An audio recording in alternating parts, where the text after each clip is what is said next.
I was struck today by this luncheon. I remember when I would come into the area years ago, and I would have general meetings with the different groupings of people. One of the big struggles was to decide who was going to pay for lunch.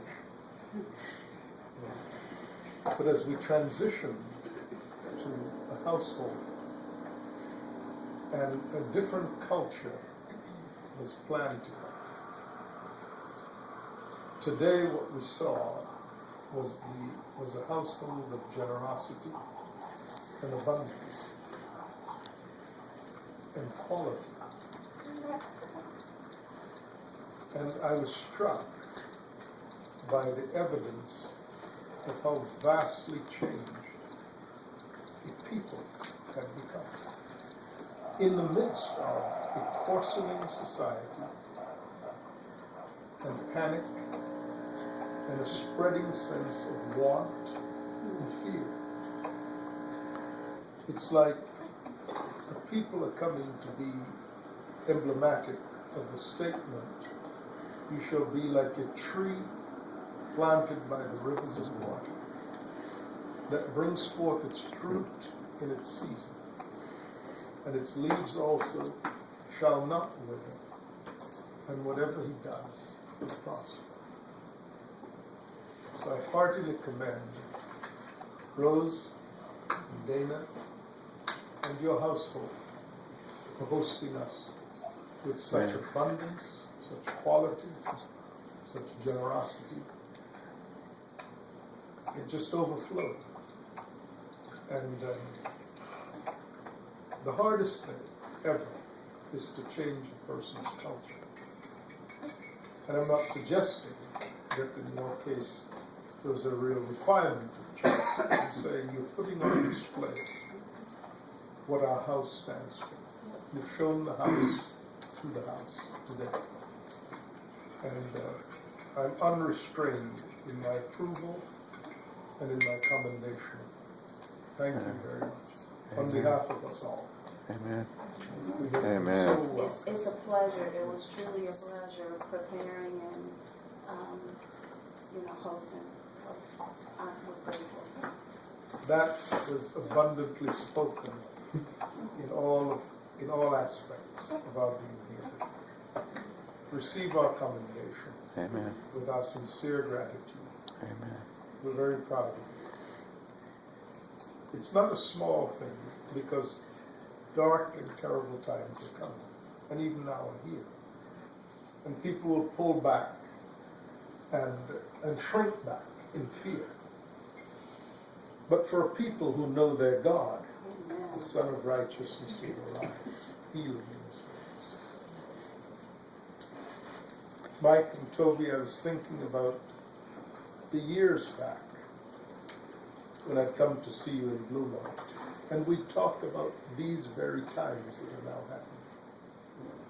You saw these things 25 years ago and moved out, and God has planted you in a place of well-being, and you're emblematic of that very concept of a tree flourishing. Hard and dark days have come on everything in Washington. But you have established, both in spirit and in practicality, a refuge for the people of God. Not as people seeking to hide or be fearfully withdrawn, but as people who are actually flourishing. Not without struggles, not without your own personal trials, but what overcomers and visionaries you have proven to be. And you're an anchoring to God's people, and a credit to this house. So I commend you heartily.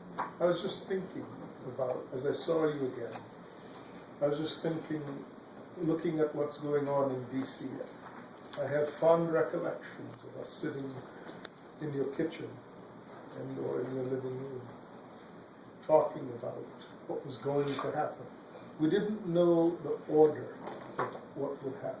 We didn't know the in-between steps. But we clearly foresaw these very things.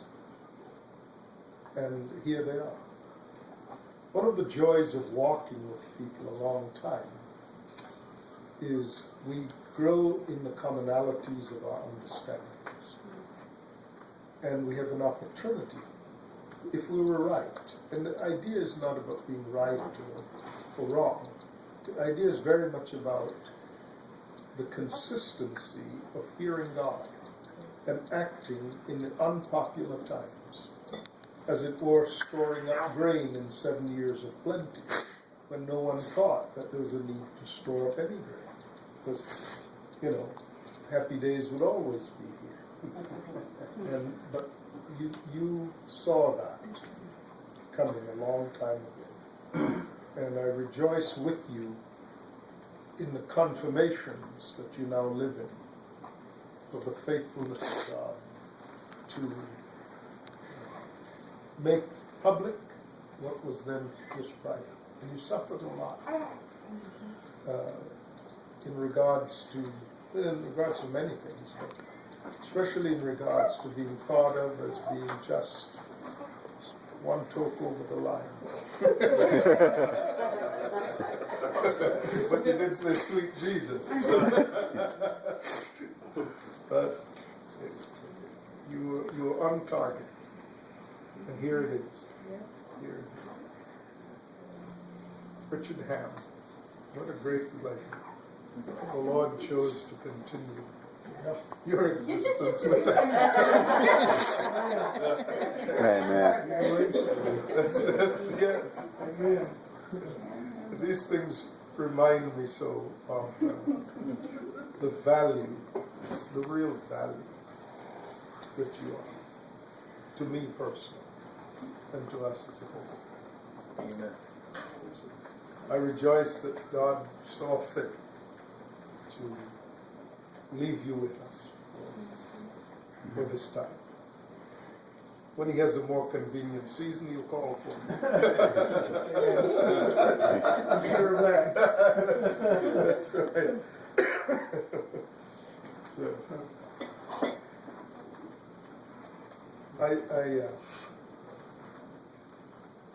I'm happy to welcome Sheba and Santosh. We're no strangers to the area. This is actually the area in which I first met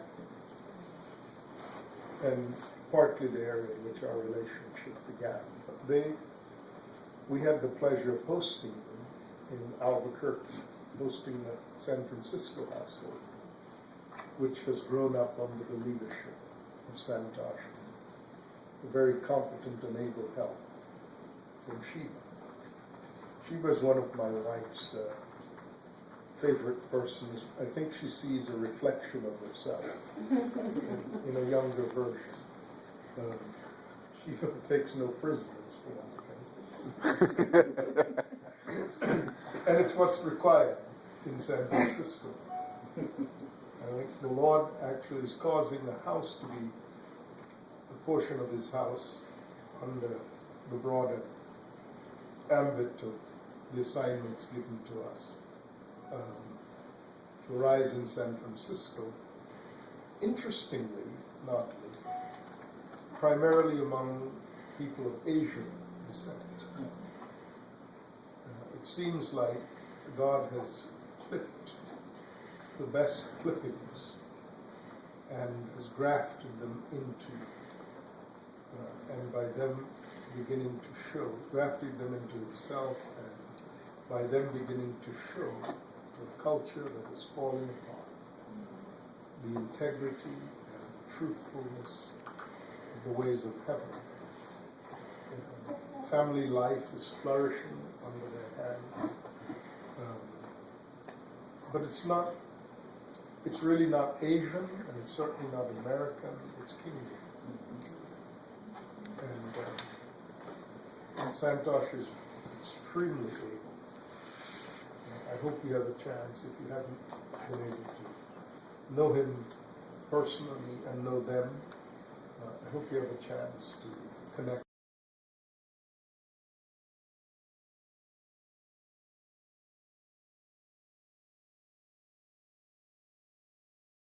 We host them at the beginning of the summer, but we also, was it the summer or was it in the winter? We also recently, as in 2.5 weeks ago, we stopped in San Francisco, spent the day with them. We hosted the whole household some months ago. And then we stopped in San Francisco, spent the day with them and their sons. Just refreshed and delighted. I think it was the best day. Well, I don't think, I know. It's the best day we had on the cruise. Private excursion. And after a night on a ship with 20-foot waves, we're happy to be on the land with them. And so, again, God continues the trend of adorning His house, treasures of this earth. And of course, from God's viewpoint, the treasures of this earth are His people.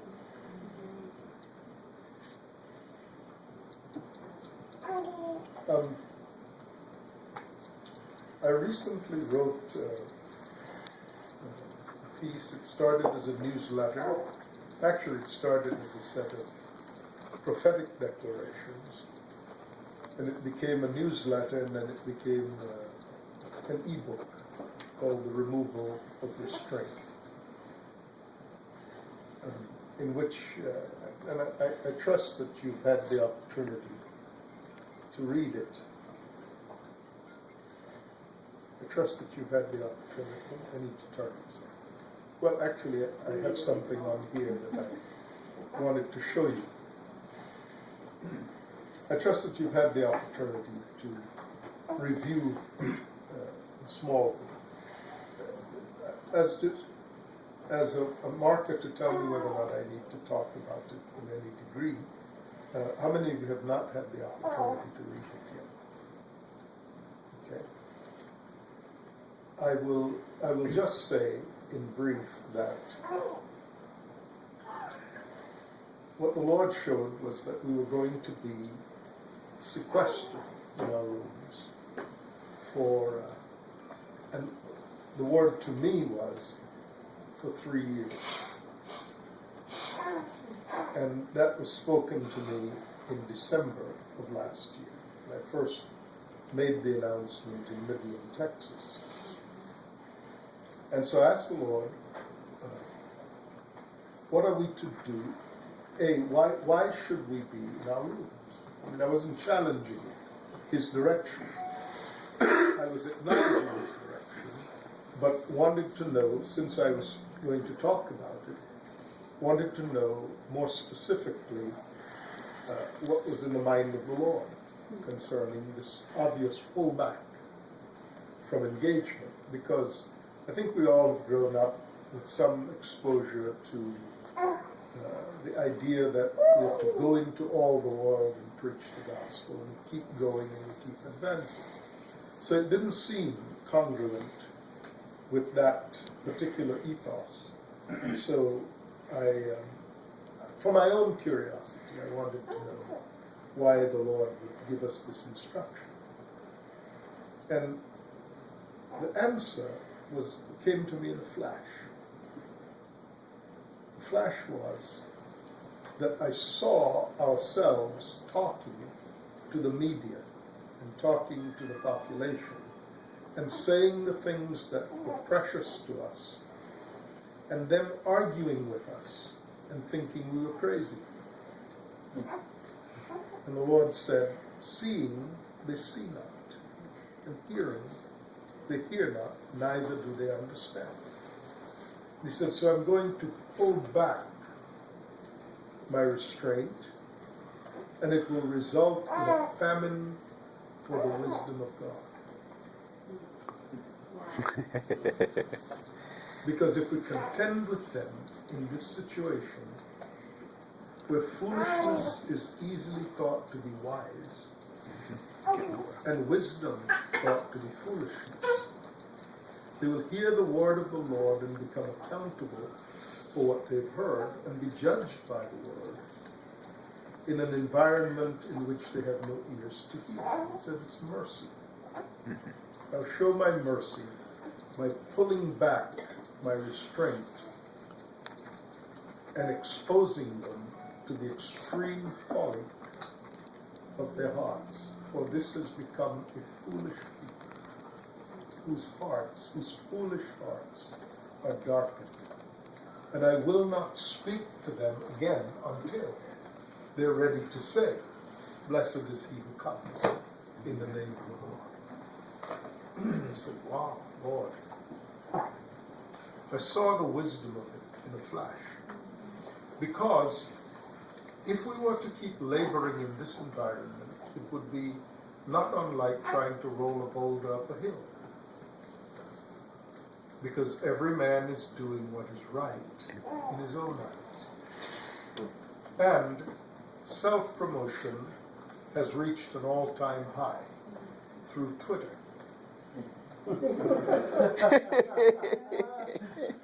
So you could twerk at the GMA Awards, and your next album is a major hit because you secured 13 million Twitter followers and squelched any criticism of your vulgarity because you were too big to be ignored. You were too profitable to be criticized. In the era of selfies and Twitter, every man not only can do what's right in his own eyes, but he can put it in your face. And you can't contend with it until the brokenness allows it to collapse altogether. Now, the conventional wisdom would say, no. If the world sings "We Are the World," then let the church come up with its own version of "We Are the World." Michael and the others, put together a successful gathering of stars and do that, then the church, of course, must follow suit and do that. Because after all, we're the followers of the Lord. So you could see both the irony of that and the uselessness. But that's what the church is thinking. The world is going bonzo with Twitter and Facebook and other forms of social media. So let's follow the trail. Follow the yellow brick road. Only to find that engaging the world that way will become a footnote. Because we don't have what they're looking for. Because at this point, they're still intoxicated with the wine of their own adulteries. That's right. And so, if we follow them, then we will say like the Pope, we can't judge you. Who am I to judge the homosexual? And we must now focus on being, the Roman Catholic Church has declared through its head, we must now become user-friendly. Yeah. And so let's park the controversial things and let's settle for the things that the world will approve, namely that we take care of the poor and we have welcoming arms for whoever wants to come just as they are. We will not require them to change as they come. We will change to receive them. We must change to receive them, or we will be irrelevant to them. And that solution has already been rolled out and is gaining traction. And soon enough, this black hole will pull in all religious thought, except those who understand that your purpose is not to be popular, but to be representational. Not if you have a gospel that people can accept without change, without requiring them to change. But the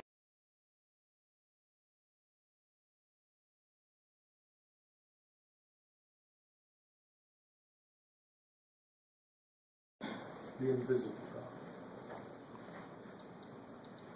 So we see where it's going. And the Lord began, now much of this has come since the year in which the Lord said, go into your rooms, close your doors and hide. When the Lord told me that, I had a picture of a street in New York with brownstone houses, and a crazy driver coming down the road at full speed in a wagon-type vehicle, one that could do considerable harm, coming down a residential street, flat out, and a father standing on the stoop, looking up the road and seeing the driver as he comes into the neighborhood, looking out at his children playing in the street in front of the house, and speaking with the extreme of urgency, come, my children, enter your rooms and close your doors, hide yourselves for a little while, because danger has come to our neighborhood.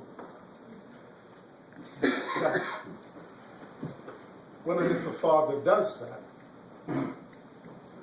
get in the house, is the way he would say, and go up to your rooms. Close your doors behind you. Every child would know what his room was. You wouldn't have to say, in that time, it wouldn't be a wild scattering. Every child would know what house, all the children playing in the streets, whether they belonged to that father or some other father, hearing the sound of that command, would rush into their houses, and everyone would know what was his house or her house. Even children would know. And if they were to go into their rooms, they would know exactly where they fit. Not just what family they belonged to, but what was their room. And they would be secure in the familiar place. And the father would be able then to defend them against the wrongdoer. Whereas if they are loose in the street, he could not. There would be some casualties if they were just running loose in the streets. And I had a vision of that in my head when the Lord said, I'm lifting the restrainer so evil will charge down the streets. And the only place that I can watch over my children is in their place where they belong. So the other thing he told me was, your room must now be defined for. Your place in the house of God is part of what is being defined for you as you come into your room. And more than that, by spending more time in your room, you will more fully occupy the identity associated with being properly placed. All of this is to cure those trailing, nagging, outstanding things that have kept us from prospering and flourishing. The battles we typically fight are the battles relating to what is my identity, what is my purpose, why am I here? If we settle those issues, then all of our energies, all of the gifts we have, and the accompanying creativities, all of that can be focused readily, and we would transcend the pull, we would escape the pull of those things and the naturally inhibiting nature of not knowing who you are or where you belong. Those are the killers of personal development and growth, because they're thoroughly distracting when they're not in place. once you understand who God put you here to be, then the rest is simply how you engage the presence of God and flourish. But if you're divided in your own heart, you're always wondering if you left some opportunity unexplored. And especially when you're younger, we go down so many dead ends only to learn that they were dead ends. And in the process, we learn very little, except that we learn to recognize when we're going in circles. So, the Lord began to open to me the fact that being in our rooms was supposed to be one of the most personally productive times and a time of phenomenal growth. So, but I said, but Lord, that's not growth as it affects anybody else. It's primarily growth as it affects me. He said, that's right. And here's how you will grow. He gave me an analogy of a tree in winter. I had this incredible series of, I've been home a lot, and I've been writing a lot. And so, of necessity, I've been praying a lot. Because what I write is what the Lord shows me. And I talk to the Lord. I mean, I hope you don't think me to have grown excessively religious at this time. But I'm finding that I have so many responsibilities that I have to spend greater and greater time just talking to the Lord. But I've come to talk to the Lord as a man talks to his friend. More particularly, as a man talks with his father. And I'll start a conversation. You pick it up. Show me things. And take me in directions that are well beyond my pay grade. I simply cannot generate that level of insight by associations and collation of scripture. It just doesn't come from it. That's not where it comes from. Give me a picture of a tree in winter with the leaves falling off the tree. And then it's almost like the camera followed the tree down, it's from the leaves at the top, followed it down, and I could see the tree underground. Like a cutaway, where you can now see below the ground. He began to explain to me that in the winter time, all the life that is above comes down into the root system. The life that is above in the winter time comes down into the root system. It's no longer using the life to sustain the above ground manifestation of the tree. And so all that sap goes down into the roots, and it forces the roots to extend their capacity to receive the life that has come down from above. And it didn't require too much imagination on my part to understand that there's a life above that is downloaded in the winter, and it forces the extension, the engorging of the root system, and it's what actually forces them to grow deeper, reaching down further and further toward the water table. In the winter, you don't so much really need to do that. Certainly not for yourself, because all the life that's above is in you now. And you can be, you can be happy and take a vacation and so on. But it forces you deeper toward more water, more nutrients, more water. Because the swelling that occurs from the increased volume requires in fact, forces the gravity effect forces it further down. And in order to keep the life from oozing out, new growth extends deeper and deeper capacity. But at the same time, it also has greater potential. Also is moved toward greater potential.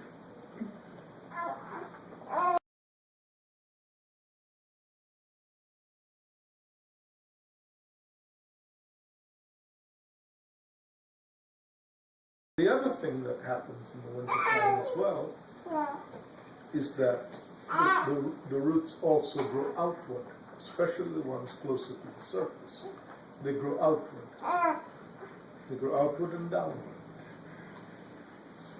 And at the time, like I said, it doesn't seem like any of that is required. What justifies that particular manifestation and storage of life, what justifies it, is seen when the season changes. And spring comes. And now the life is called out of the grave in resurrection.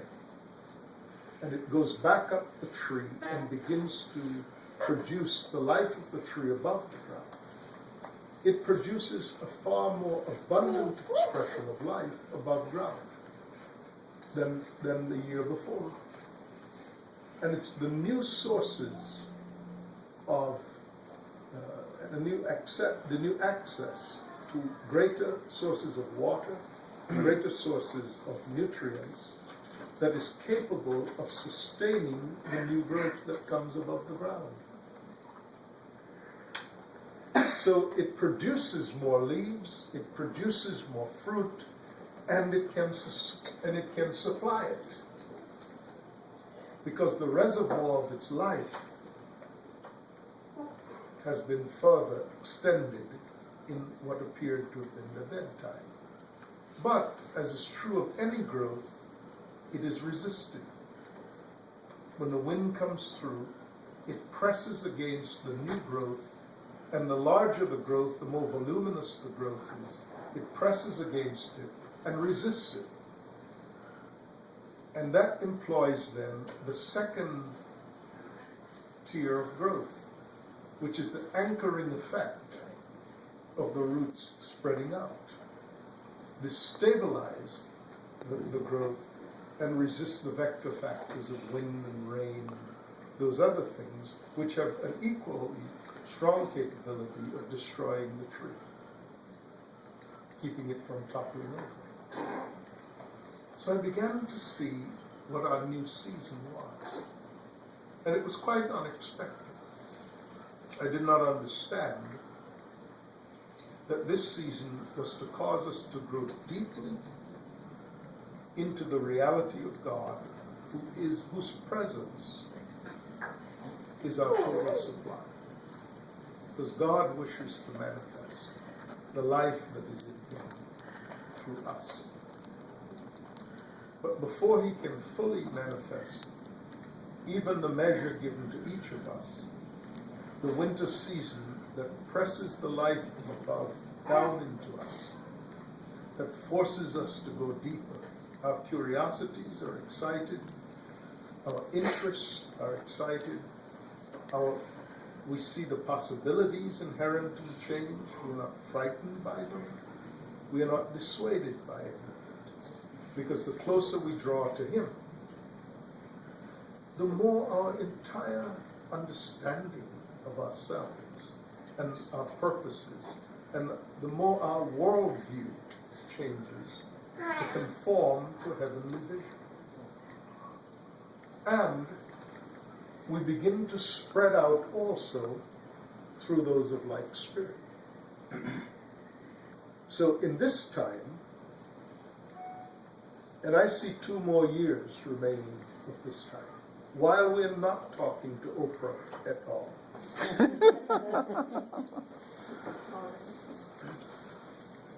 While we're not giving interviews, while we're refusing to comment.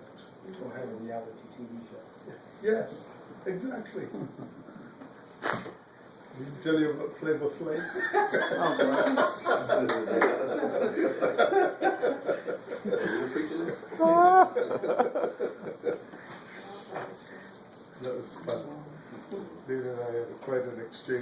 Flavor Flav. Anyway, no, this is not a time for us to be primarily visible. Now, hear what I'm saying. It's visible in relationship to the world, but not necessarily invisible in relationship either to one another or those of like spirit. God will begin to connect the houses together. I had a meeting with Carmel Naidu in Albuquerque. Boosted Dana and Rose were out with us, and we had a firm connection between us. In fact, we began to speak openly about the order of the house of God as a holy nation being formed out of tribes, and exchanges between us that will strengthen the bonds between two tribes that are emerging in the earth. Tremendous meeting, and this is not a time to give a report about it. So, I refrain from a long conversation and just mention. So I'm seeing considerable reaching out and connecting. But these are strategic connections designed to stabilize the rush of people who will invariably come as the fruit of Christ being lifted up. Followers, and people are looking for solutions and answers when they're finally sick of themselves and of their own answers. One of the direct and proximate results of this time in our rooms is we won't be heard from. We won't be beating the air and contributing to the cacophony of noises as if we are just another voice. It's not that time. Now, the evangelical church cannot be comfortable with this notion because it understands only that it must keep going forward, regardless. No one seems to want to be taking the temperature of things and assessing the effects of our efforts.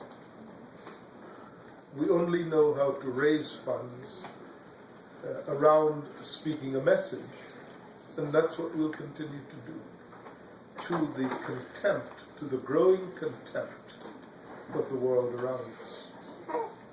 Because it's impossible for us to distinguish ourselves in this environment from the frivolous and the foolhardy, both in the world and in the church.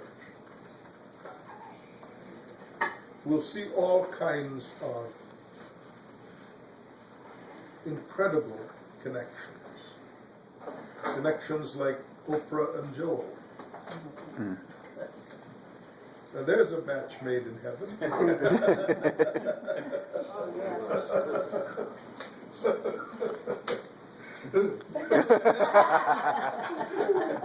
In Texas, they would say, that's past ugly and it's down to ugly. That's funny. That was for Michael. Just to make him homesick. Now we'll see all of these, sewing a human head on a dog, kind of in Invasion of the Body Snatchers, and the bizarre things. We'll see. And it'll become so commonplace that mostly we'll be walking around in a freak show. You think? Yes. Of course. Of course. Of course.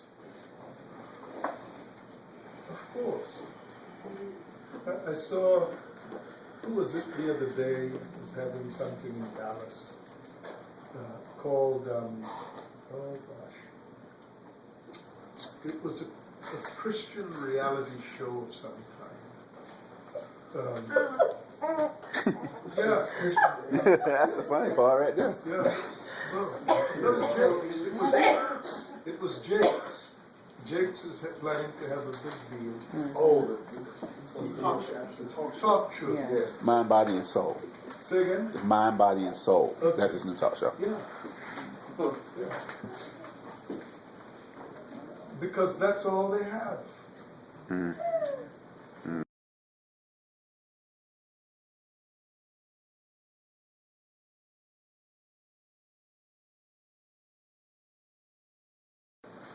Can we doubt the debauchery that now has enveloped every aspect of our culture?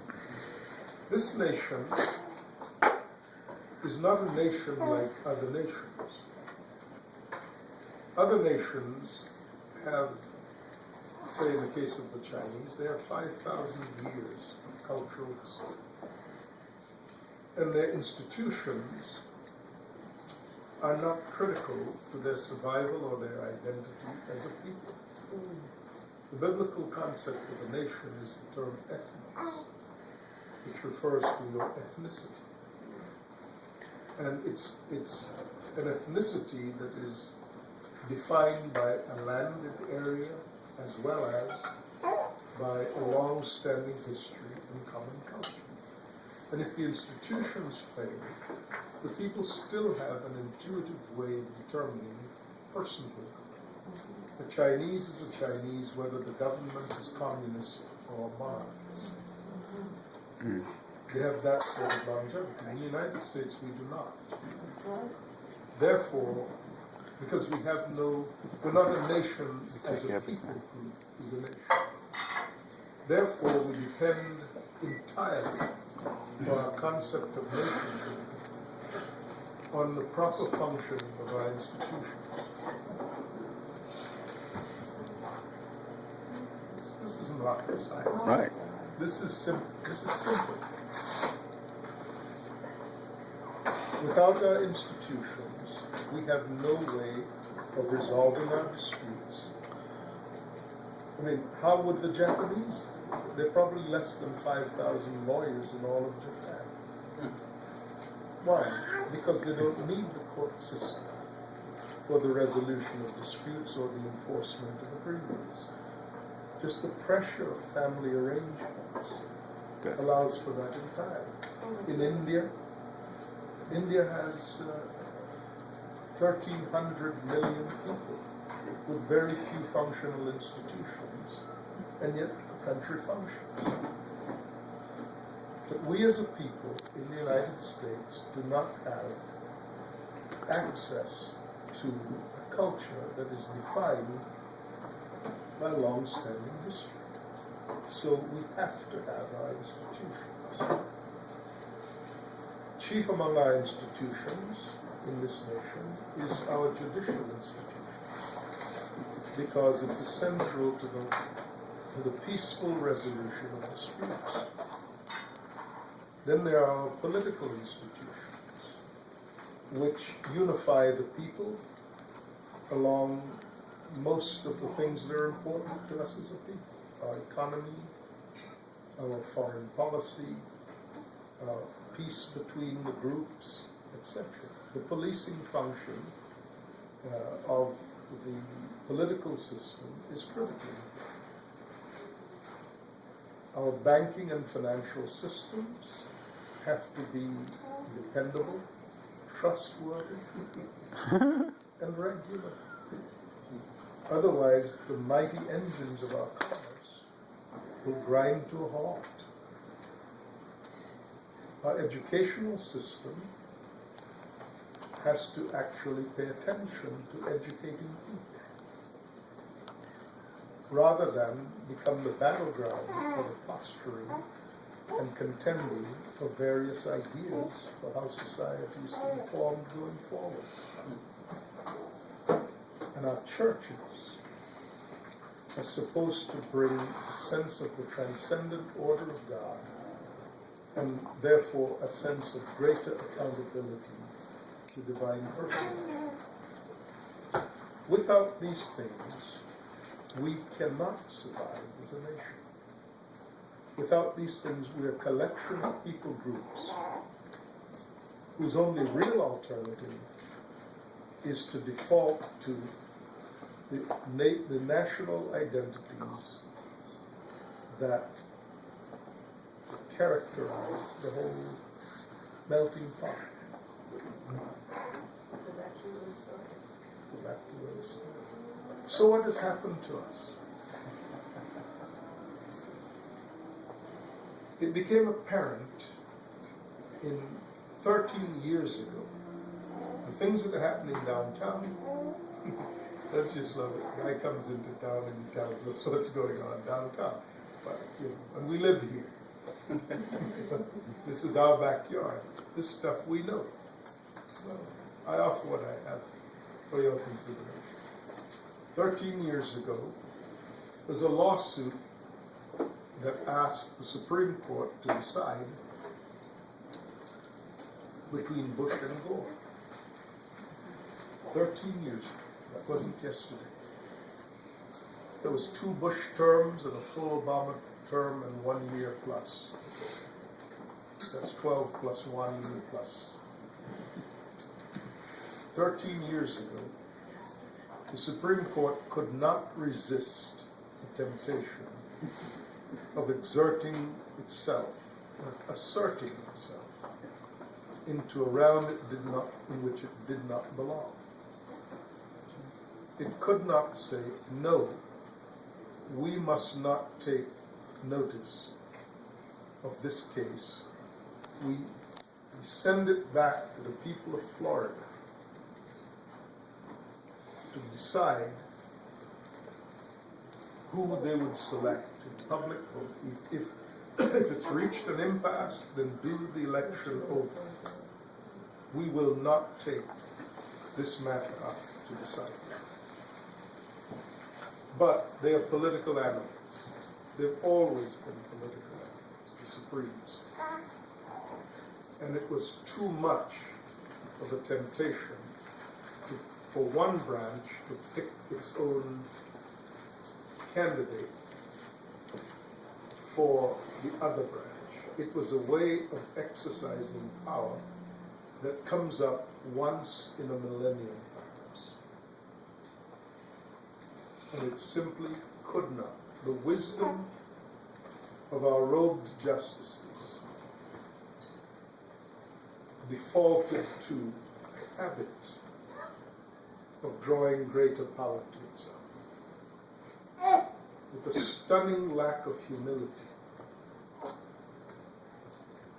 and an utter disregard for the sovereignty of the people.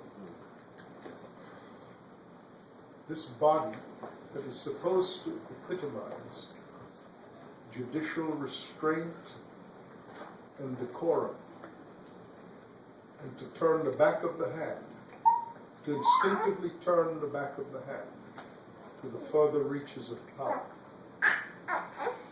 instead lunged forward to grab the opportunity to destroy itself. Because when it did, 50% of the people had already said, we choose the other guy. And it didn't matter who the other guy was. Because that was the deadlock in the nation. That's why it ended up as a matter to be decided. It was not the place of the Supreme Court to decide. They should have sent it back to the people and saved the institution for the good of the nation. It was the people that had the sovereignty, not the court. And they stepped in front of the people and took from the people the final decision. That's the point, yes. But what they garnered for themselves was their own destruction. Because at that point, 50% of the people said, you chose the wrong guy.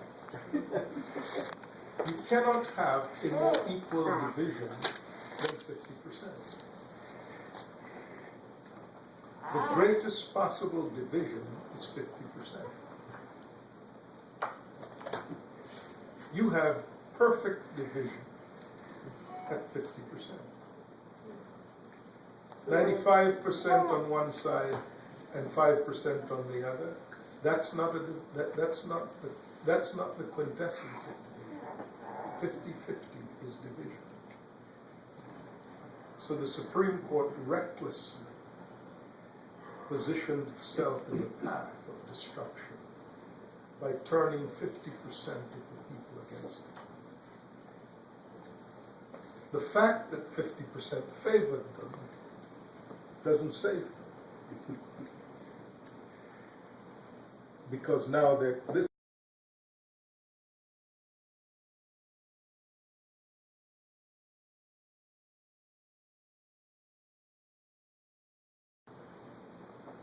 with other decisions, the other 50% has also turned against them. The most recent is, well, in the case of Bush versus Gore, they favored the Republicans.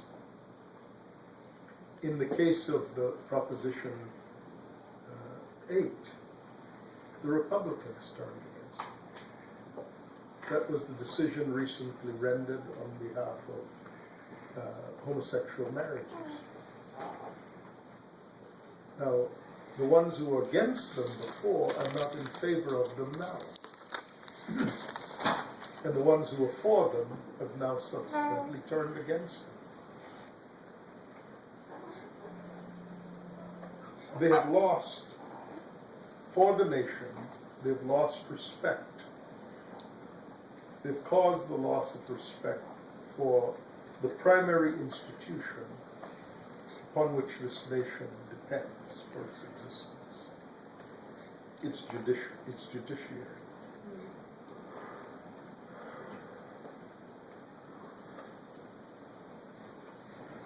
The present debacle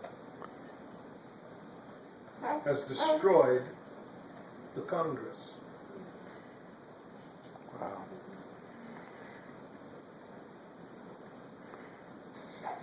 The present debacle has destroyed the Congress. But again, they cannot be chastened. Because the heaping of power to themselves in gluttonous fashion has become far too intoxicating